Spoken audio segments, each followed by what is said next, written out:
Magkahiwalay na insidente ng pananakit sa bata sa Rizal at Navotas. Ang isa na baril ng ama ng kanyang nakaaway, habang ang isa pa nakatikim ng pananakit mula sa kanyang ina at lola.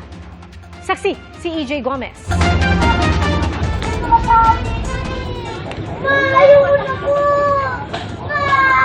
Nagmamakaawa at nagpupumiglas. Kuha ito ng isang residente sa kanilang kapitbahay na mag-ina. Sa isang punto, sinuntok ng nanay ang 8 taong gulang na anak. May punto ring sinakal ang bata.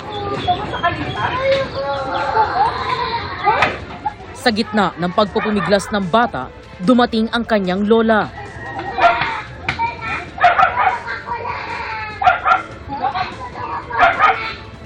Pero pati ang kanyang lola, pinalo ang bata ng tsinelas. Inireport ito ng mga residente sa barangay. Batay sa investigasyon ng pulisya, nautusang bumili ng sigarilyo ang bata at maghapong hindi umuwi sa kanilang bahay. Simula umaga, hindi na nga bumalik itong bata at sa tingin ko nagastos yung pambili ng sigarilyo at naibili ng pugs. So yung bata natakot. Nang magtagpo ang mag-ina bandang alas 5 ng hapon, agad naman tumakbo papalayo ang bata. Ayon sa ina ng bata, 3 buwang buntis, labis ang kanyang pagod sa paghahanap. Kaya ako po lang din na ganun yung anak ko. Sa sobrang pagod na po, nangihina ako dahil namutla na rin po ako, hindi ko na kaya eh. Pagod na ako eh. Pumayag ang nanay na iharap sa media ang kanyang anak. Kwento niya, niyaya siya ng ilang kalaro kaya hindi agad nakauwi. Umiyak ako ng umiyak. Tapos tatakot po ako umuwi. Sige po, pagalitan ako eh. Depensa pa ng kanyang ina, unang beses lang ito nangyari. Hindi rin daw niya binugbog ang kanyang anak. Binugbog ko po yung anak ko, may kita po yan sa katawan, yung sobra pong pambubugbog.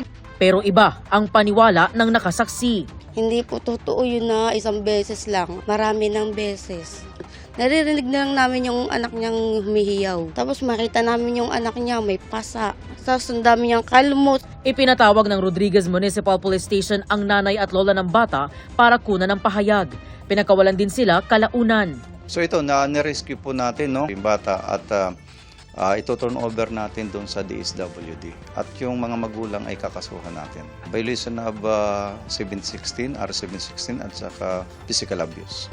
Sa isang pahayag, sinabi ng DSWD na hindi nito kinukonsinti ang anumang uri ng pang-aabuso sa mga bata. Magkikipag-ugnayan sila sa City Social Welfare and Development Office ng Rodriguez para sa mga legal na hakbang. Tumingin na po ako ng pasensya sa kanya. Kahit din po siya, nanghingi na rin po siya ng pasensya sa akin. Okay na po kami. Sa Navotas City, sugatan sa pamamaril ang 9 na taong gulang na bata. Ayon sa mga pulis, nakaaway ng anak na 31 taong gulang na sospek ang biktima. Nagkaroon ng away yung mga bata, suntukan at saka tadyakan. Isang bata nagsumbong sa magulang, sa tatay actually, at saka sa mga barkada nung tatay niya. Sinama raw ng lalaki ang 2 niyang kaibigan para resbakan ng 2 nakaaway ng kanyang anak.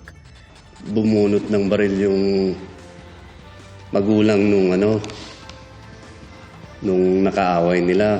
Tapos tinutukan yung pangunahing witness natin, tinutukan sa ulo. Tapos yumuko lang yung bata. Pumutok yung baril, ang tinamaan yung victim natin ngayon, tinamaan sa dibdib. Arestado ang suspect na improvised gun ang ginamit. Depensa niya, nadala lang siya ng galit. Yung anak ko po umiiyak eh. Siyempre po bilang tatay, parang nabigla po ako. Pinuntahan ko nga po yung mga bata. Nakaharap sa reklamang frustrated murder ang suspect. 2 iba pa ang tinutugis ng mga pulis. Para sa GMA Integrated News, EJ Gomez, ang inyong saksi.